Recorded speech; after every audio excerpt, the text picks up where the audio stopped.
Ahead of the upcoming General Assembly election in Meghalaya, the Bharat Janata Party is making efforts to strengthen the party.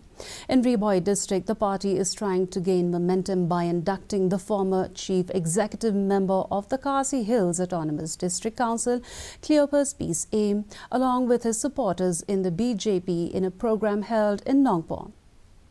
The induction program was attended by the BJP party leader in charge Ribhoi district, B. Sutting, the state vice president Dr. Everest Mirsing, who is also the party candidate from Mauhati constituency, along with other top leaders of the party. Speaking at the program, CB Syiem expressed his immense happiness to be inducted into the national party, the BJP, by the leaders of the party, adding that he has quit the NPP after the state government-led party has failed to meet its commitments in terms of fulfilling many aspirations of the people. 2 days orientation training program on